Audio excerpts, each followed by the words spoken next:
Hello, welcome to another episode of Somewhere Between, a film and TV podcast. We're your hosts. I am Daniel Parra. And I'm Erwin Trejo.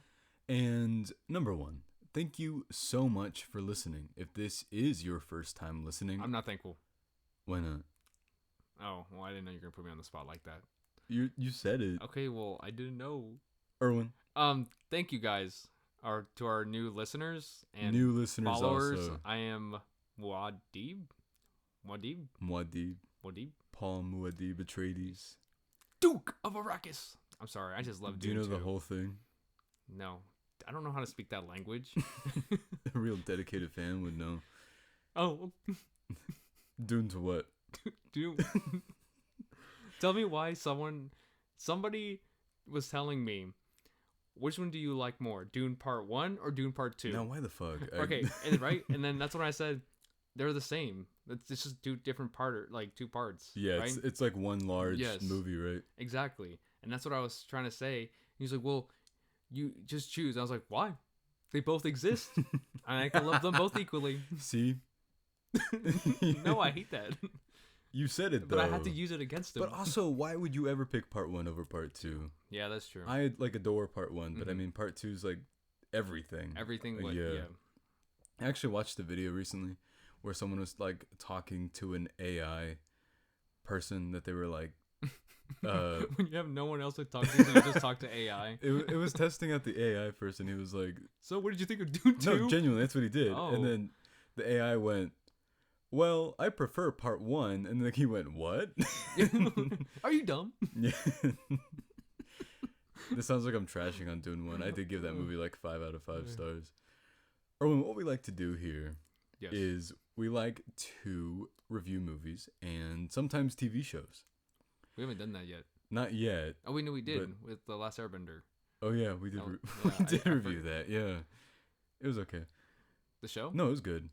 Yeah. I liked it. I think I liked it. Yeah, we liked it. It was so long ago. I think I just love the animated one more. I know. Yeah, okay, I mean, obviously. Yes. Yeah. The showrunner stepped down from that I saw recently. What? The guy, Albert Kim, is no longer the showrunner for the live action one, but they did still announce it for seasons 2 and 3. Yes. I don't know what the reason is behind that. I don't know if it's like to try and make the show better or whatever it is, or if it's just, who knows? We'll see what happens. I heard that Toph wasn't going to be blind.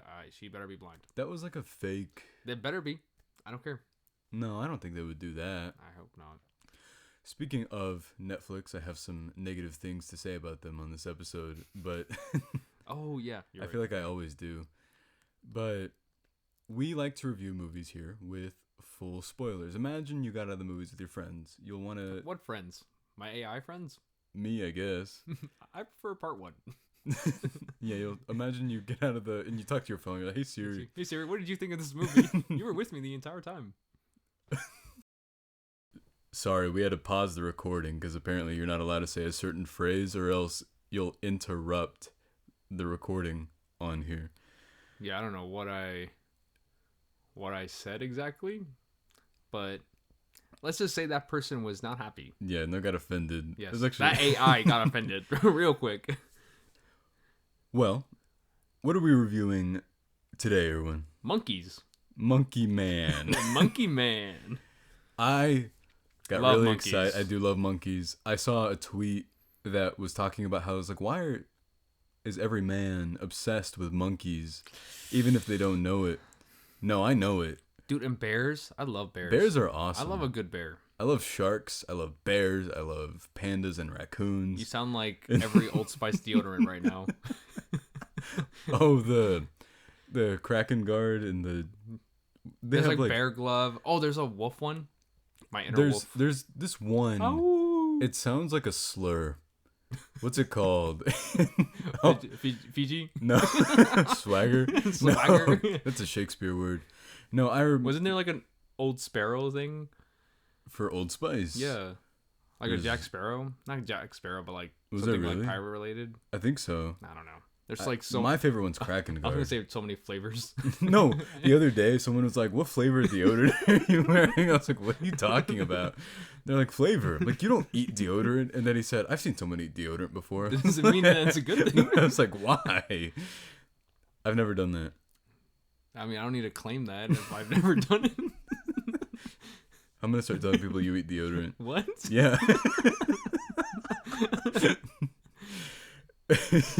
Sorry, I'm well, at least say it's doing Kraken Guard. It's the best tasting one. The best tasting one. Everything we review will always have full spoilers. Although with this, it's the type of movie where I feel like you could still listen to this episode and still go into this and get the same satisfactory experience because it's a well-worn traditional type of story. It is a revenge movie. But I do want to talk about... I'm sorry. I heard the R part and I thought of a pirate. I think I'm still stuck on Pirates. You were still stuck on Pirates? Yeah, I'm still stuck on Pirates. My nephew loves Pirates. He's like 3. I asked him earlier. I was like, "Do you like pirates?" And then he said, "Yeah." And then I asked him, "Do you know what pirates are?" And then he said, "Yeah." He also said yeah to everything. He's a genius. One of the smartest men alive. Yeah, and dangerous. It's just like baby geniuses. What is that? Have you ever seen those? No. You don't know what that is? No. You know how there was that like big talking dog craze movie situation, like Cats and Dogs back in like Beverly Hills, Chihuahua, 1, 2, 3, 4. Damn. The amount of times I've seen Cats and Dogs, too many.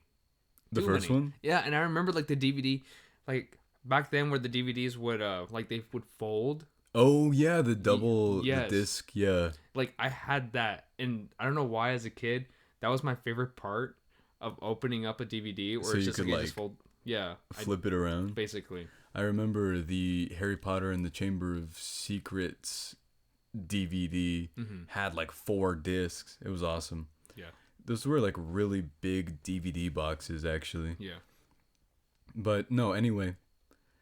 A revenge story. The behind the scenes of this movie. Yes. Do you know anything about it? I know a couple of things. Okay, what do you know? I know that apparently every single day was like everything that could go wrong went wrong. Yeah. Which is insane to me, especially for somebody's first time directing and like writing, right? Yeah. So this is the typical thing that does happen with independent movies, though, is that everything goes wrong all the time, and then you can just kind of deal with it. But this movie, when it was originally getting off the ground, Dev Patel directed and I believe wrote this. I would need to check on the writing part, but I know he directed it. He did just a story.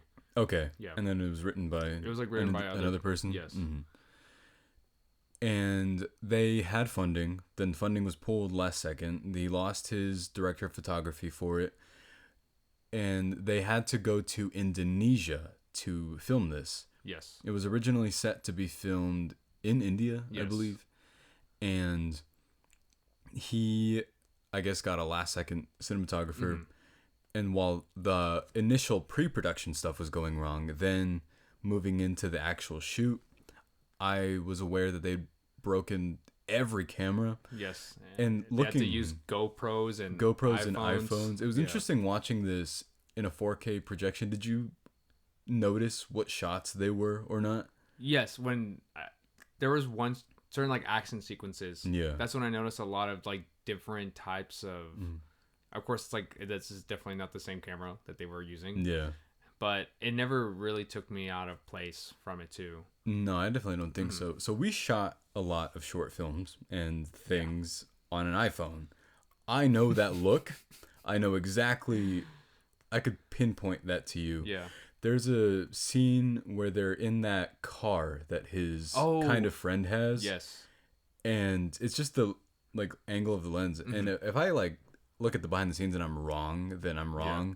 But genuinely, that is the same look, the same sort of low light capturing of neon lights that I was like, that is an iPhone. I know it for sure. I wonder how many times they used a GoPro though, because I can only capture one shot. Where there's one that I thought for sure, and it's when. Do you know what bitrate is?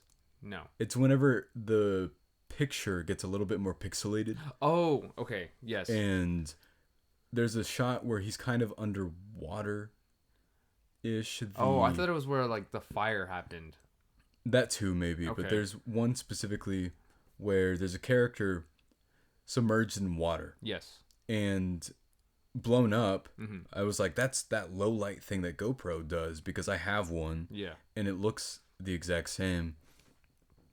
this is all to say, I don't know your feelings on this movie yet, but I go very, not easy on independent movies, but maybe it's because of the nature of where I come from on stuff like this, like working on short films and just understanding the editing process. And I mean, we work on all our stuff together anyway that we do, so we know the whole experience. It's tough, it's difficult. We've obviously never shot. I can't even imagine just being like the actor and the main. And the director. And yeah.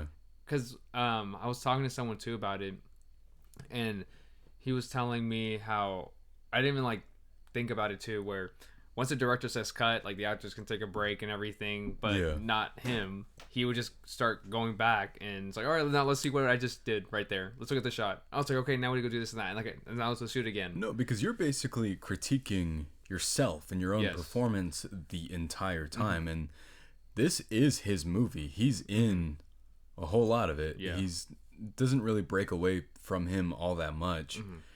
And then I know that I don't know if he got more in shape. I don't know if he just looks like that. Did you see The Green Knight? No, I haven't seen The Green Knight yet. I love that movie. Dev Patel's amazing in it. That movie's beautiful. I think he's more in shape in this than he is in that, but he's never been out of shape. Dude, I think. I don't know why I was thinking about this. Do you know what snowball is? Snowball? Yeah. There's a slang term. The slang term is like snowball. Not slang, I guess, but it's gross. Does that have to do with cum? Yeah. What is it? I don't want to say. It's gross. No, I can't do it. I can't. Just do that. No, I can't. I can't. No, I'll show you later. I just can't. I don't want to say it. I thought about this earlier. Gross. I was thinking that trailers are the equivalent of edging for movies. Because you're like, oh my gosh, oh god, I can't wait. Yeah. I can't wait to see this in theaters. And then it's like coming out next year. Yeah, they're basically teasing you. Yeah. Well, that's what it is. This is not fair. That's not fair. I love a good trailer though. I do. I love a good edging. Yeah, And then you see it. Yeah. What if the movie's underwhelming though? Oh, well, that typically happens too. That's called a ruined orgasm. There's an actual term for that. What'd you think of this? The movie? I was still stuck on edging. You can tell me what you think of that. Okay. But this movie. What did you think of this overall? Movie? Yeah. I thought it was really good. Yeah. I think what stood out to me the most was the mother and son story. Right. Because, of course, I was going into this movie thinking, the action scenes are going to be great, right? And I was hoping it's going to showcase more than just that, and it did. Right. And I was really happy about that.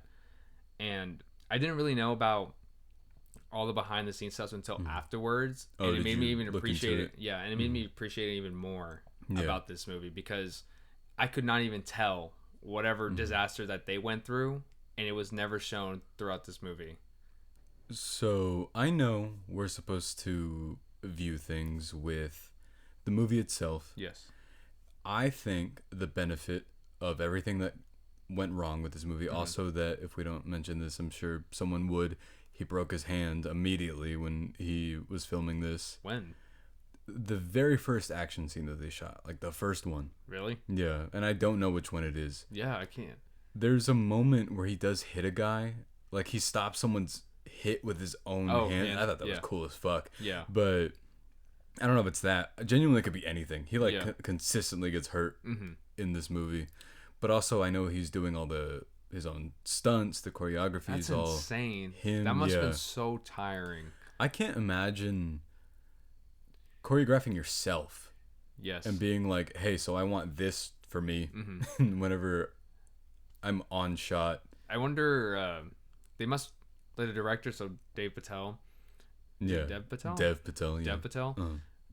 He must trust somebody, like, to the maximum when it comes to directing himself, because like some assistant director, it's definitely going to be like second unit, which is the other additional person that works on the camera stuff, like the person that's like looking at because I always get curious when like directors who also star in the movie, like how they do it. Like Ben Affleck.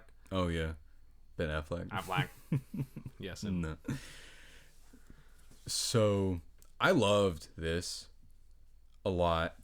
I think it has a serious frenetic energy, and I did not know just how stylish it would be.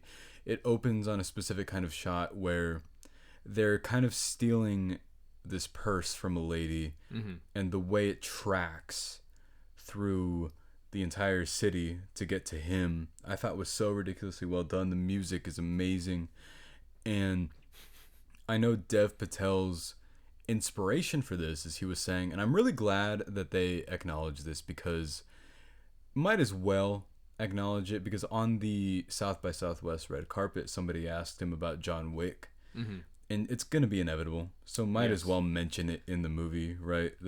So the joke that they make about it's actually really funny. Yeah, I like how it was subtle though. Yeah, it wasn't anything where they kept talking about it or they kept bringing it up. Yeah, because I don't like that as well. No, it was just like a one-off thing, and this movie's not trying to be that. I know it's going to get comparisons. It's a revenge action movie, but I agree with you in that I also think that this movie has more on its mind in terms of political values and the emotional arc of the main character. Not to say that John Wick doesn't, because I adore those movies, and they do, especially the first one. But this one has such an emotional tie to the mother and son story. And while I loved the flashback stuff, although they do kind of cut to it, I don't want to say too much. I'm still sort of processing my feelings on everything about it, but I loved this movie a lot overall. I think because the way they do, or at least in this movie, whenever they showcase the backstories, like in the very beginning, it's very messy, of course, right? Just to confuse you as the audience. Like what's going on. Yes. And then, so of course, later on in the movie, once it becomes a lot clearer, and I think that's when the point of the movie where it starts to feel, you start to connect more to the main character, right, and understand what's making him so driven to get to where he wants to be. And so I never felt that way whenever they had those flashback scenes. And at least when this movie was being compared to John Wick, when I think of John Wick or even just any of those movies, I think of the action sequences, right? Right. And I hardly ever think about the other characters besides John Wick. Probably like the hotel. I do love the main three. It's like him and Winston. Yes. And the lobby, the clerk. I know what you're talking about. But in this movie, I actually felt compelled, and like I actually enjoyed the other side characters. Right. His like friend guy I liked a lot. I was kind of sad he disappeared after a while. Me too. But I loved their relationship. I loved the entire fighting arena as well. The introduction, I was talking about this with a friend that I'd seen it with. Yes. That I love the introduction of folklore into stuff like this. The like sort of underground Robin Hood-esque myth that people perpetuate whenever it comes to stuff like this. Yes. But I also love Norse mythology, Greek mythology, any form of that. And Dev Patel said that he was inspired by Korean action movies and American action movies. And I do want to briefly touch on this because I know we haven't seen many, but I have loved everything I've seen so far. Tollywood and Bollywood movies as well. What's Tollywood and Bollywood movies? Tollywood, that is Telugu cinema. That's what RRR is from. Oh, okay. And that's a great movie. Yeah. Has everything I need in a movie. No, literally everything. RRR is like one of... Yeah. Can I say it? It's one of the best movies ever made. I don't know why I asked you for permission. I don't need to do that. Oh, wow. It's like, I'll just do whatever I want to you. That's all I heard. To you, yeah. Oh, yeah. I mean, how can I say no? You so, like that Bollywood? Movie? Yeah. No, Bollywood is Indian cinema as well. And he said that he wanted to combine the inspirations of all of these and sort of morph it into a very specific kind of American action movie, which is why, do you feel like this had a different sort of energy to it than like a regular action movie? Yeah. A little, but not too much. No. For me, I don't know if it's in terms of the setting, but I did kind of feel that. I felt like the energy was, maybe it's also because I think the only time I ever felt like it's genuinely different was because of the lore, like you said. right. That's what really stood out about the movie, too. But other than that, though, it seemed reminiscent to other things. It definitely has similar beats to a regular revenge thing.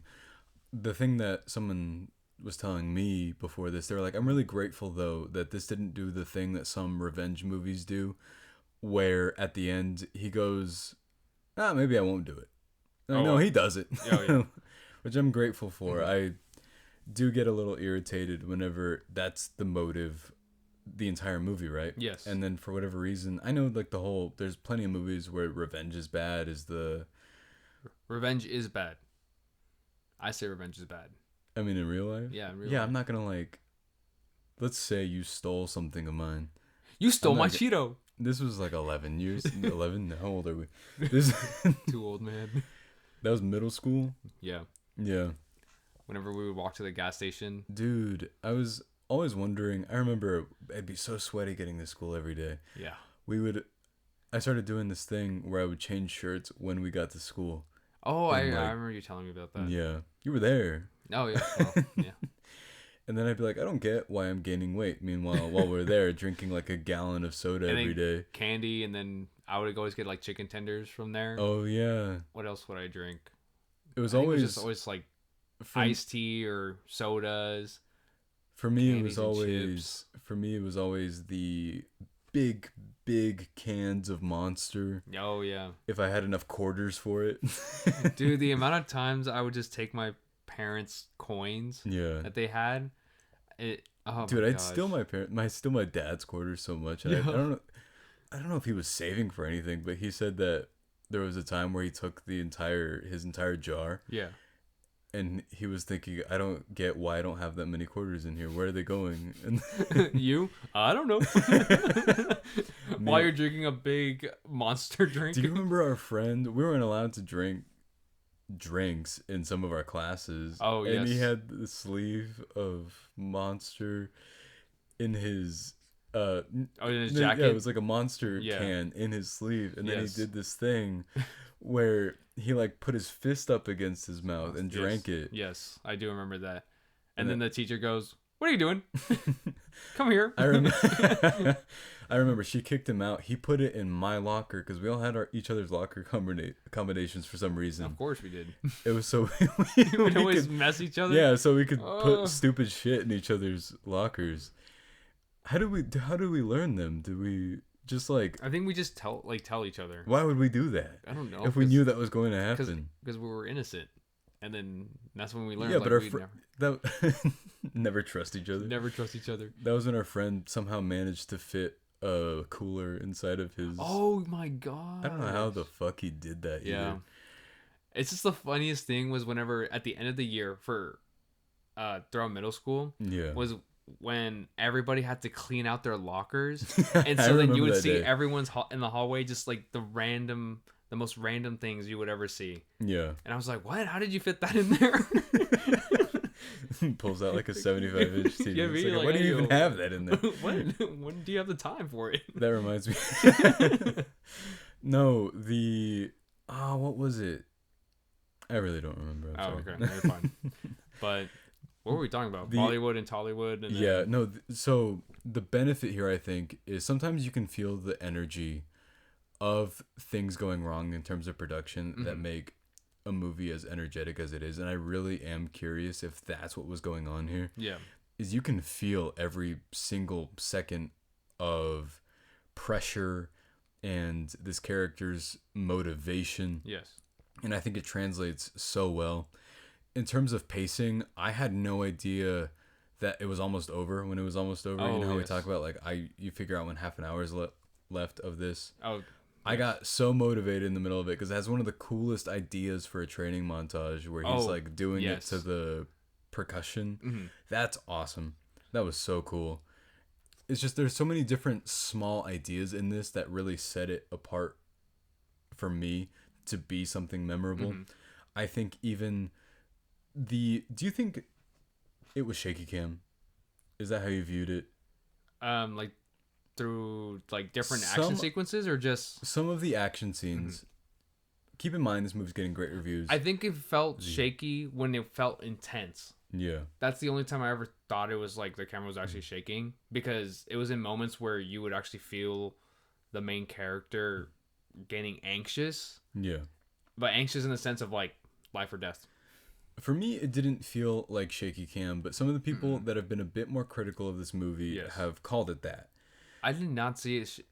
Probably because in terms of the action sequences, whenever it would happen, it was shaky cam when I guess his character would just be running type of thing. That's the only time I would ever think, I was like, okay, well, that's shaky cam, right? And you're like jumping from back and forth to like other locations rapidly. Then I could see that's the shaking cam. But when it came to just actually talking and like having those character developments with other characters and like trying to progress the story, it was never shaky cam. So I don't consider it as an issue. See, but when I think shaky cam, I think of like Taken 2, yes. And then the insane amount of cuts and something like that.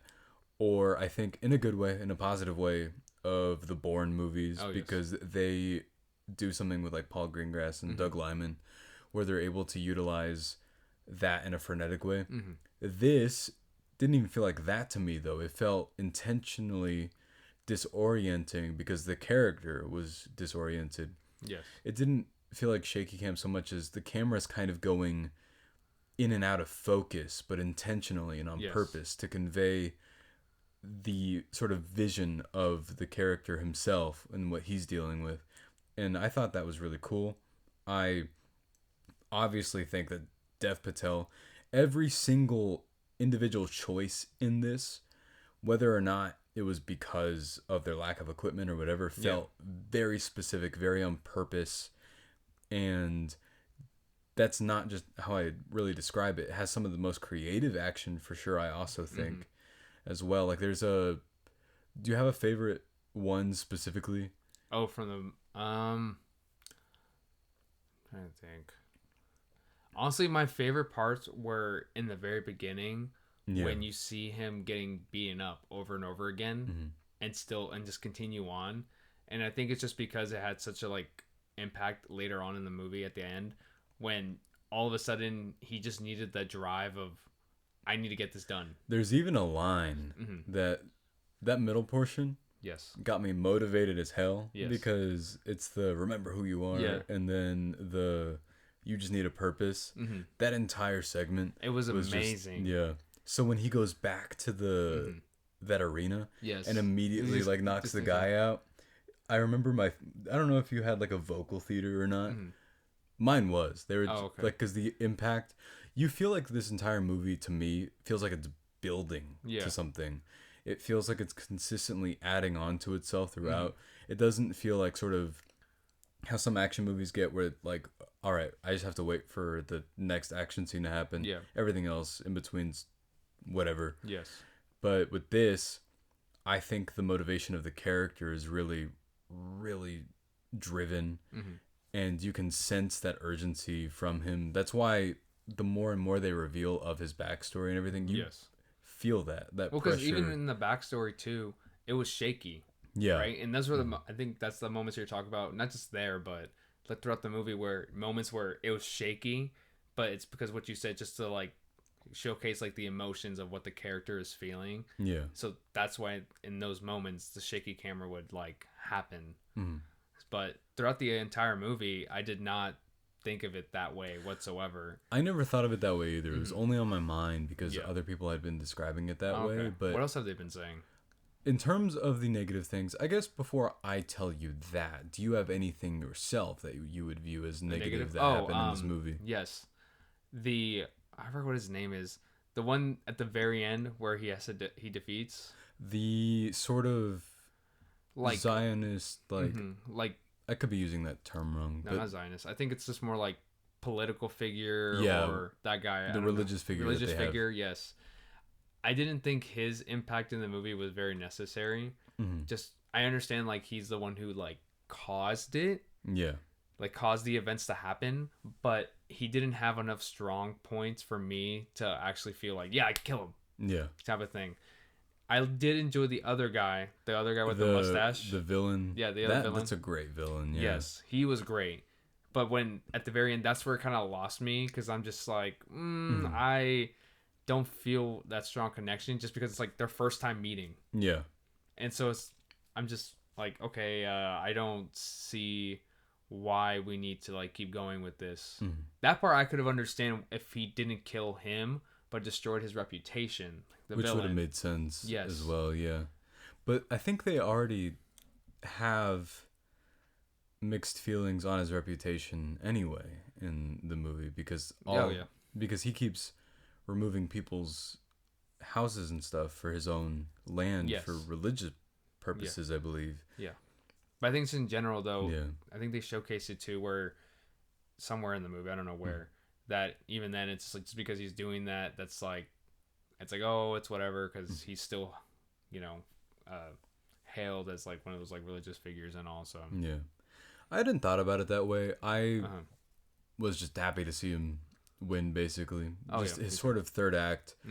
All the stuff that happens when he walks into the kitchen from there is the coolest stuff. Yes, it was nonstop. Yeah, there's one that he does specifically in that I thought was really funny, and it's when he tosses something to somebody and then like hits them with the microwave door. Oh, yeah. That's awesome. Everything that they do in that, the kill specifically, that threw me off guard and kind of gives you an indication. There's a look that Dev Patel gives with his eyes when he kills someone in this, that I don't know if it's supposed to be indicative of either his rage or that he's just slightly unhinged enough to be doing all this. Yeah.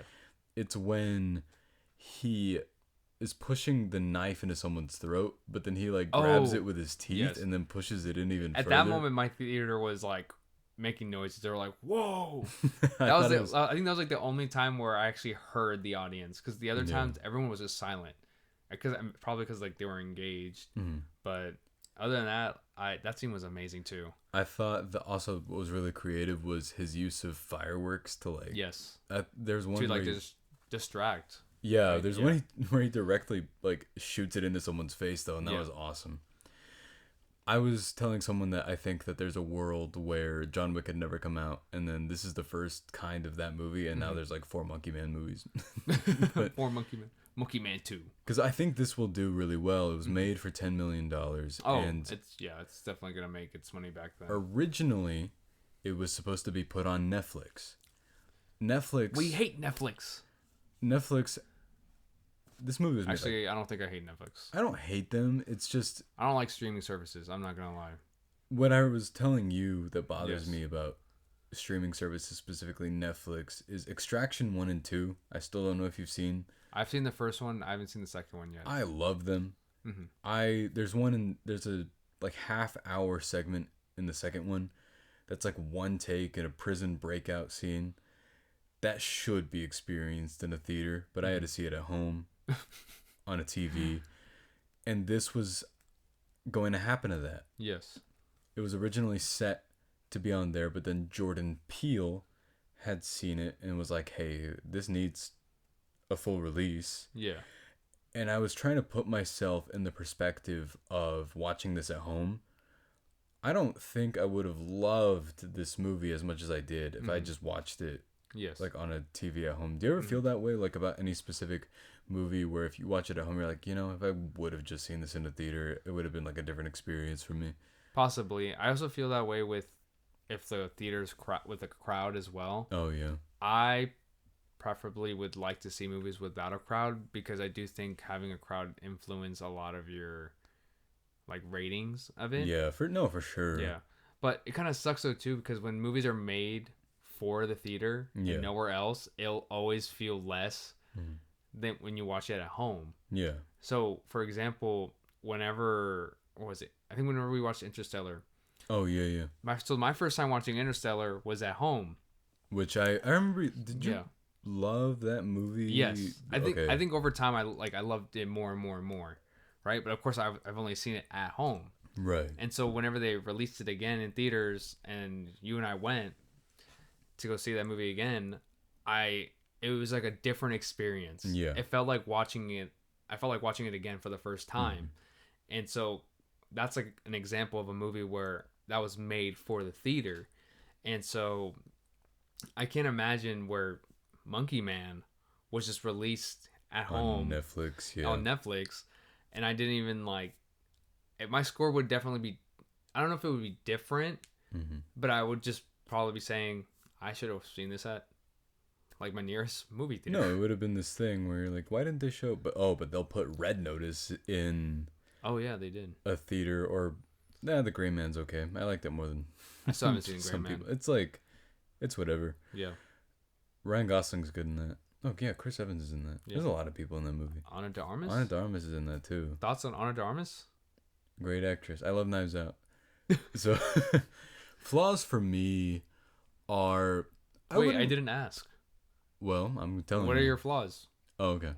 None? Well, awesome. No, I didn't think that it was like perfect. I think that I thought that this movie had. What did you think of the villains? I loved the villain with the mustache. Yeah. Also, cool. I thought there's a moment where he shoot the firework at him and like he caught it. I don't think he caught it. I think he like got him in the face. Wasn't he the one that got shot in the face, or was it someone else? Someone else. Okay. But there's a thing that happens with him, and he like stops it with his hand, and it was crazy. It was cool. Yeah, I don't remember.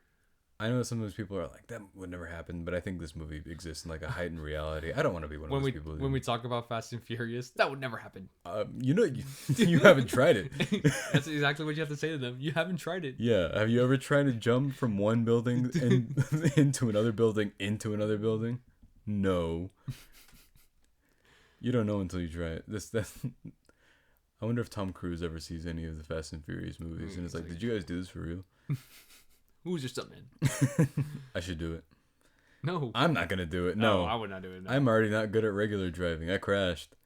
All right. Okay, we get it, man. So what are your flaws again? So, I wouldn't say this starts slow. I would say that I think the first initial... I honestly loved like the setup and everything. Yes. Are you talking about like the lore aspect? I think that it just took a while to figure out itself a little bit, just what it was doing. I think the fact too where in the beginning, if like it was still a backstory, right, and so it kept jumping from backstory to present, backstory to present, backstory to present.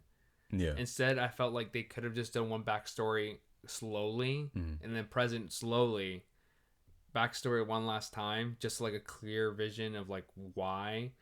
Just like usually how movies are. When it comes to like revenge and everything, they typically like to do with that type of style, and then just continue on with the present, and that was it. Definitely, typically the regular structure of a story like that is that it would be, here's this brief thing that happened. We're only going to hint at it.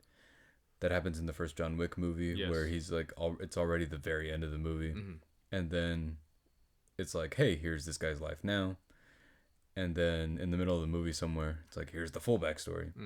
And then that's the sort of payoff that you get. This one definitely does more back and forth and back and forth. Yeah. But I didn't mind that. I think it was just, this movie's 2 hours and 1 minute long. And this is going to be one of those things where it's not even a critique, where I was just sort of thinking, I could have taken more of this movie. Like, I could have...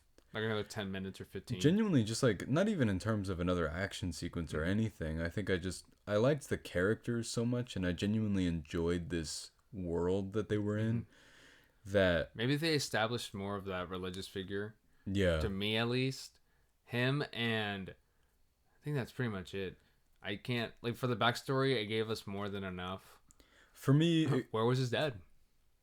I don't know. I just realized that. I never thought about that. I didn't think about that until afterwards, where I was like, where's his dad? I guess it's just his mom, right? Yeah, I mean, that's they only showed the mom. I love the imagery that bounces back and forth between the current ongoing story and then the story of Hanuman that he's told. Because there are moments that he makes the faces that are shown in the art, and then it's replicated in the next image. And I thought that was really provocative. Yeah. I just thought it was a really cool Speaking idea. Of provocative, what do you think about the prostitute? The lady? Yeah.